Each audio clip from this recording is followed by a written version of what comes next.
And it is Denver Sports Tonight on this Wednesday night in the Mile High City. He's James Merilatt. I'm Will Peterson. We'll roll for you for the next hour as we catch up on a big day in Denver sports news. Sean Payton, Russell Wilson meet with the media. Nuggets sneaky big game tonight. Avalanche get some good injury news. And then, well, there's the Rockies while the rest of the MLB moves pieces around. The Rockies are acquiring AA pitchers. Good evening to you, James Merilatt.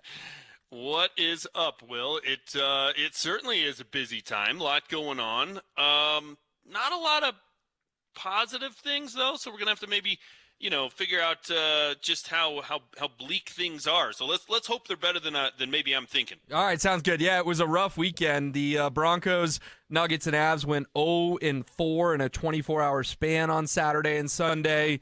The Avs get us back in the win column last night despite trying to gift a game to the Anaheim Ducks. But we're moving forward. We're on to Chargers week. That's where the Broncos are on to. And James, I just got to get your opinion on sort of this hot button topic in Broncos country. And a lot of it rooted from Mark Schlereth just kind of digging in on Russell Wilson yesterday morning on Schlereth and Evans and sort of saying he could, somewhat tongue-in-cheek, find a quarterback at Smoky Hill High School who could do what the Broncos are asking Russ to do. Where do you land on, is this a little harsh after the 5-game winning streak comes to an end, that I feel like we're back in September, we're back in last year, where it's just sort of pile on Russ heyday all around the metro area? Yeah, I think it's ludicrous. And look, it's not surprising. It was what my column was about on Monday at denversports.com. I felt like if they'd have finished that last drive, come back from 22-10 down, won that game on the road, the biggest game really this franchise has played since Super Bowl 50, I think it goes the other way. I think it almost ends all the discussion. It's like, yep, that's why Russ is here. It's because he's clutch. He can make plays in those situations, and that's why they traded for him, and that's why they gave him the money. The fact that he didn't, and it doesn't matter that they got within 8 yards, was going to make most people say, nope, he can't do it anymore, time to move on. I think it's all ludicrous. I really do. I mean, Will, and look, I get it that there were a lot of mistakes in that game, and we can go through them. But that touchdown pass to Courtland Sutton, like if you watch that, where Courtland is when the ball is thrown, there's like a 2-foot window to put that football without either getting picked or it going out of bounds. There's not a quarterback at Smoky Hill High School that's going to make that throw. No, it's like the games they used to play at the Pro Bowl where they would try to throw the ball in the target 45 yards away. Well, guess what? Russ hit the bullseye. It was a ridiculous throw, right? And, I heard Stink talking about it, and he did when I was on with he and Mike on Monday, about how, Russ tries to escape out the backside of the pocket and those kind of things, and that drives coaches and offensive linemen crazy. I get it, but that's also what he did in Buffalo on 4th and 2 when Sean Payton thought it would be man-to-man, and the play call was not going to work, and Russ bought time, spun out, and made a throw that, quite frankly, nobody else in the league can make, right? So you if you're going to love those things and get excited about that play and, jump off your couch and cheer, then you're going to have to take the bad that comes with that sometimes he spins himself into a sack, right? So I think that's the part of it people forget. And, you talk about how, well, if they're not going to go deep, they tried to do it and it didn't work. Really? Okay, so the touchdown pass to Courtland Sutton, he hits Courtland in the hands on a pass that should have been a long completion. Marvin Mims is wide open for a touchdown. That throw, and again, you want to hit him in stride and get a touchdown. You do. But you want to underthrow it, not overthrow it, because if you overthrow it, it's nothing. Underthrowing it, you're going to get PI. 99 times out of 100, that is pass interference. Why it wasn't called, I don't know. So that's 3 positive plays. And then, quite frankly, the one that got picked off by Stingley, that ball was going to hit Courtland Sutton in the hands. The guy just made a great play. I mean, it's like, okay, sometimes you just tip your cap to him. So I thought the game plan, and I thought trying to stretch the defense, if you actually look at it, worked out well. I think much more of the problem the other day was they made Will Anderson look like he was Lawrence Taylor 2.0. I mean, they couldn't block him on the right side, to the point where Mike McGlinchey came out today and essentially apologized for his performance. Like, well, why aren't we talking about that?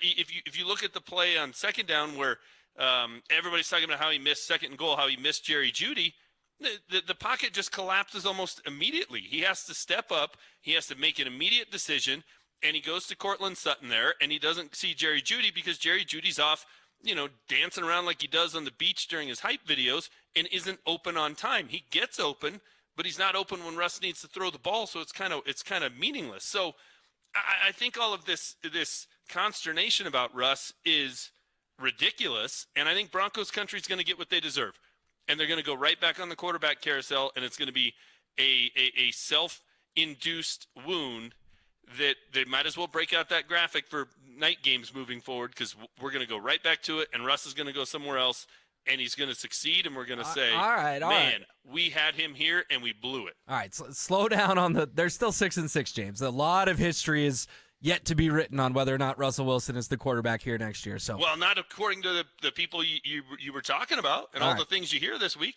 Well, that was an epic rant, so I've got a few things I want to hit on, okay? First of all, you sold Russ short. You didn't mention his 41-yard pass to jeudy that set up 1st and goal when you were citing deep passes. Okay, so there's another one. No, I'm agreeing with you, man. I know. Okay. I'll add that to my list. You're right. Deep breath. It's going to be all right. I'm on your team today. Next one, I tweeted this on Sunday. 2 things can be true at the same time, to quote Zach Bye. The offensive line has been good this year. The offensive line was terrible on Sunday, like you said, making Will Anderson Jr. look like Lawrence Taylor. And yeah. I'm getting frustrated with people who either want to say, oh, it's all Russ's fault or it's all the O-line's fault. It's like, no, guys. The offensive line has had a good year to this point. They have. They were really bad on Sunday. Both those things can be true. And then third, I just want to emphasize again, no decision, even though I think he should be the quarterback in 2024. I wrote about that last week. I still maintain it because I don't think any of the 3 picks were his fault. But, James, it's crazy to say that on December 6th they're going to be back on the QB carousel on Sunday Night Football. We have no idea if that's going to happen or not. We don't, but the conversation all week has been how he's a disaster. I mean, if you can get a quarterback from Smoky Hill to play as well as he did, then, yeah, you're going to be back. You're not paying him $50 million. You're not. And I just think that's a preposterous notion to talk about Russell Wilson in that vein. Did he make some mistakes? Yeah. But, and Will, everything you said is true. You're 100% right. And I think that's a very rational approach to it. And my rant tends to come across like I'm, I see no flaw in Russ at all. And that's not the case. But what I'm doing is I'm countering all the people who just beat him up for every single thing. I mean, they beat him up for the fact that he scrambles and converts a 4th down because jeudy happened to be open. If he stands back there and waits for jeudy to get open on one of Sean Payton's patented takes forever to develop crossing plays, and he gets sacked on 4th and 2, everybody's killing him, Will. So you got to make that decision if you're the quarterback, and if you see an opening and you can get the 1st down and move the chains, you move the chains. You don't wait for the home run ball, because it's the same people who are mad at him about that are the same people who are saying, he's always trying to be a hero. It's like, you can't have it both ways, right? So, and that's why I don't blame him on the 3rd and goal play at the 8, because everyone's saying, oh, how do you make that throw? It's, guys, if he takes a sack there, it's game over. Correct. They have no timeouts left. So Correct. To your point on the 4th and 2, he's just thinking about getting 2.01 yards, and that's what he did. And then on the 3rd and goal from the 8, he's thinking, if I take a sack, it's ball game. Should he launch the ball over Lucas Kroll's head? Perhaps. But in that split millisecond, does he have time to think about that? No. He is thinking, I cannot be laying on my face as this clock hits 0. And guess what? His tight end, frankly, a practice squad tight end, has got to find a way to get a hand in there and break that pass up and start playing like a DB. I'm with you. And that play happens so fast because Garett Bolles whiffs, right? And he has to make a decision so quickly. It's 3rd and goal. There's no timeouts. He's essentially thrown the previous 2 passes away. You throw it away again. Now it's coming down to one play. And in that millisecond, you see a 6'6" guy being covered by a 5'11" guy, and you throw it up and give him a shot. It's not a bad play. And nobody will convince me, and this is a grand hypothetical, but Will, I'll ask you. If that's Travis Kelce, do you think he makes the catch? Of course, yeah. Right. So, but you don't even have to go to Travis Kelce to prove your point. James, if that's Jacob Tamme, he makes the catch. Agreed. Like you don't have to be a Hall of Famer to make that catch. You can just be a middle-of-the-road tight end and you make that catch. Agreed. So if that's the case, then is that on Russ, right? Like, or is it on the fact that Lucas Kroll, and no disrespect to Lucas Kroll, but I could do one of my coffee shop quizzes and ask 10 people who's number 85 for the Broncos, and nobody's going to get it. No. They're not. I could ask them walking out of the stadium on Sunday when I'm at SoFi and there's a million Broncos fans there. Nobody will know. They won't know. So the fact that he's having to try and make a play with that type of a player is not on him. It's not. If we both agree that Jacob Tammy would have made that play, middle of the road tight end makes that play, then it wasn't a bad throw. It was a bad receiver on the end of the throw. That was the problem. Yeah, so it's just been a really interesting few days for me because, man, coming off a 5-game win streak when you have a chance to win it 3 times, not once, not twice, but 3 times at the opponent's 8-yard line, I would have thought cooler heads would prevail, especially because the Browns lost and the Steelers lost. And yeah, there's a lot of teams to jump, but you're still only a game back from being the 5 seed in the AFC. I was just surprised that one loss on a Sunday morning that bleeds into a Sunday afternoon has so much of Broncos country ready to jump off the bandwagon. They're teetering on the edge of the cliff. James, if they lose to the Chargers this weekend, I'll be in the same camp. It just felt like an extreme reaction because did these folks really think they were going to win every game the rest of the year? No, the clock was going to strike midnight at some point. I was on with Stokely and Josh last week and said that when I picked the Texans 21-20, not far off, and Stoke and Josh looked at me like I was ruining the party. And I'm like, guys, I'm just trying to be realistic here. That's what happened, and I firmly expect them to bounce back this week. I do too. And yeah, people did expect him to run the table because that's the level of perfection that this anti-Russ crowd expects. And if it's anything short of that, they just kill the guy over it. Like if he hadn't run off 11 consecutive wins to get to 12-5, they were going to beat him up about it. And look, is it disappointing? Of course it is. But I asked Zach and Phil this yesterday. And because Zach had said on the air and he had tweeted that he thought they were going to win. And the question was, well, was there any point in the previous since Super Bowl 50 where you thought they were going to win in that situation? He said no. And I said, well, why? It's the quarterback. Like, because they had Russell Wilson, we all thought he was going to pull it out. Like, that is so invaluable. Like, it didn't work this time. I get it. Every time John Elway had the ball down 5 in the final minute of a game, he didn't pull the rabbit out of his hat. He did it a lot. And you always believed he was going to do it, which is why he was so valuable and such a great quarterback and a Hall of Famer. We all thought that on Sunday because it was Russ. And it stinks that he didn't pull it off. It really does. They would be a game back in the AFC West, which is hard to believe. But I think to just totally discount that and not look at it and say, well, we didn't think that way with Paxton or Trevor or Teddy or anybody else is just missing the boat. You know what's funny is I was just doing a little research. The only guy I can think of who pulled it off every single time was Tim Tebow. Because the only way Tebow ever lost was getting blown out. I forgot about Week 17 against the Chiefs when he lost 7-3. That was the only time he didn't pull it out. His other 3 losses were 45-10, 41-23, 40-14, and then another 45-10 in the playoffs, his 4 losses. So with Tebow, he was either going to pull it off or get his tail kicked in. And it just sort of felt like that same standard was applied to Russ. And I like your Elway analogy there. Little unfair to Russ. He's not going to pull the rabbit out of his hat 100% of the time. He's not. And it's, look, they put themselves in a position where they had a very thin margin of error and they weren't able to overcome it. But part of that was you got a punt blocked. Part of that was Alex Singleton making a bonehead play. Jonathan Cooper not being able to jump on a fumble. Right. Exactly. It's 22-17 at that point. If he falls on that ball at the 30-yard line, they're in business, right? Like, it just was kind of one of those days where it felt like anything that could go wrong did go wrong, right? Like the ball gets tipped and then it turns into an interception.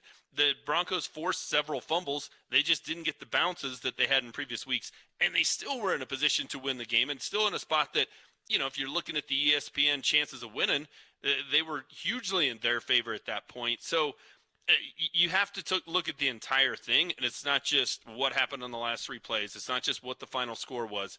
It's the fact that, in my opinion, based on the quarterback they have, they were still in that game. And the way people react the opposite of that, it's why I go off on these rants, because I've been doing it for 3 days on almost every show on the station. We'll get to do it tomorrow at the War Room. It just drives me crazy. And it's also, well, what is the plan, guys? And the people who think this team would be 6-6 with Jarrett Stidham just don't get it. They don't. Jarrett Stidham ain't making that throw to Courtland Sutton. He's not. Russell Wilson is playing with 2 relatively pedestrian receivers, a running back that, quite frankly, at one point, Javonte Williams is like, man, he's kind of looking like himself. Dude, he's 3 yards in a cloud of dust every single play. They get no big plays, no juice, no move the chains out of that running game at all.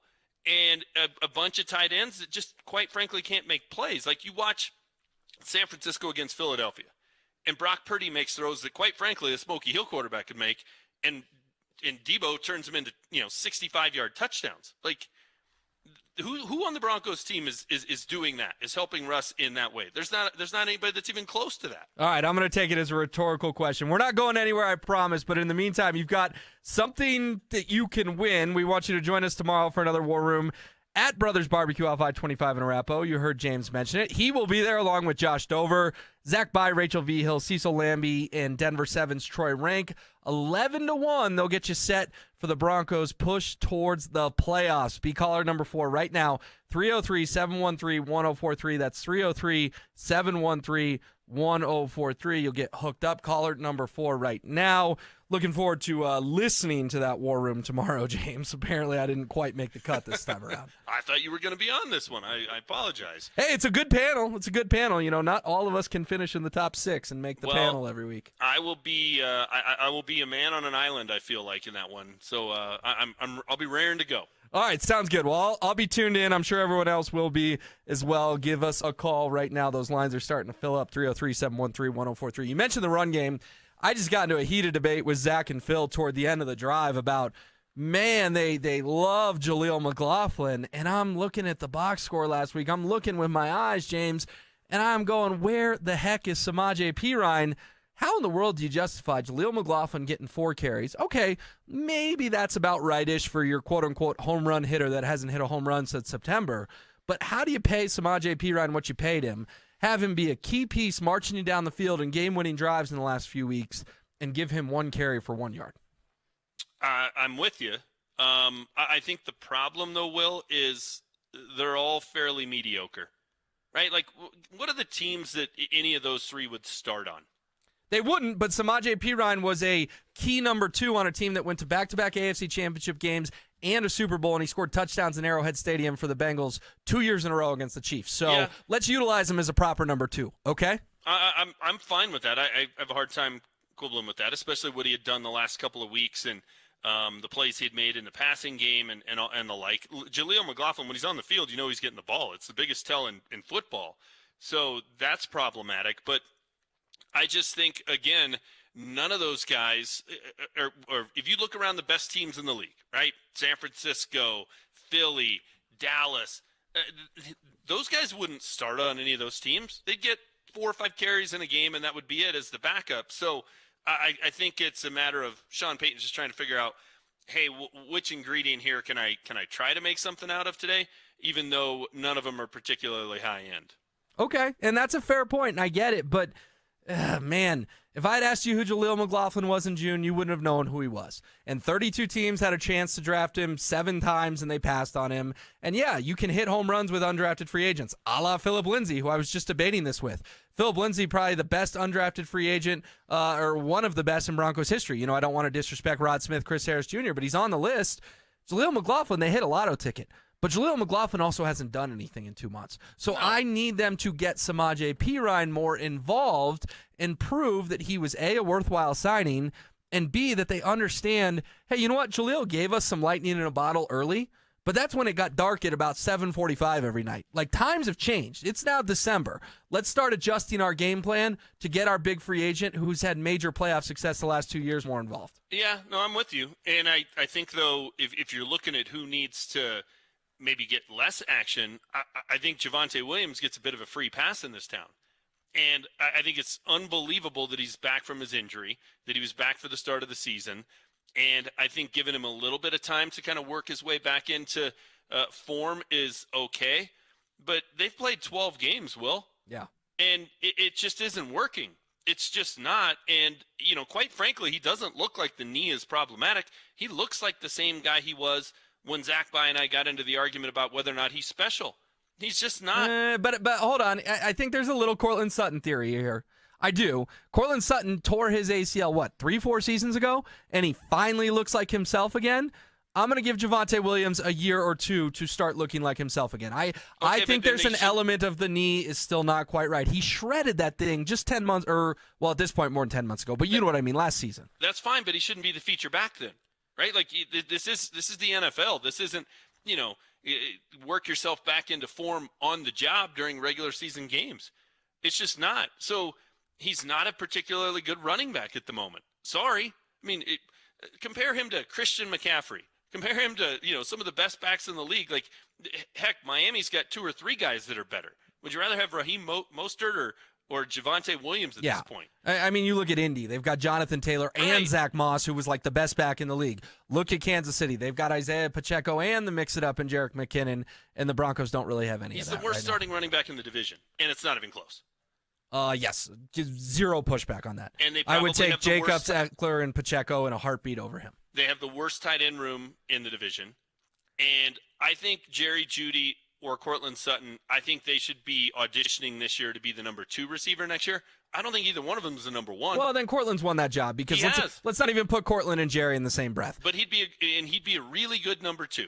If you had Tyreek Hill on the other side, he'd be great. He'd be fantastic. Yeah. But they don't have that guy. So this ties back into the Russ conversation, though. You have a running back who couldn't start for most of the teams in the league, worst running back in the division.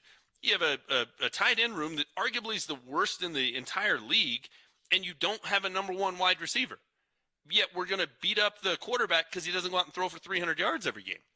Yeah. It makes no sense. I'm not the biggest Russ guy in the world, but I like to consider myself objective, and I evaluate things on a week-to-week basis, and I'm with you. I'm not sitting here saying Russell Wilson is all their answers, but I said last week he had earned the right to be the QB in 2024, and I still feel that way. And I'm not going to let a game in Houston where if one lousy play goes different about 4 different times, we're talking about a 6-game win streak, let me say that, Russ has to go, and here comes Mac Jones. Like, no. Let's not do that game. Man, I heard that conversation going on, and listen, if you think Mac Jones is better than Russell Wilson, I'm sorry, you don't know anything about football. You don't. Mac Jones is awful, James. He's awful. He's awful. Terrible. Yeah. He's not a viable NFL quarterback. No. He's barely a viable backup quarterback. He's a backup in the Trevor Siemian mold where if your quarterback gets dinged and you have to try and hang on for dear life in the fourth quarter and hold on to a lead, he can do it. But if you have to play 6 games with him, your season is toast. Yeah. It just is. And Russell Wilson's not in that category, and it's insulting to even make that kind of a comment. It just makes no sense.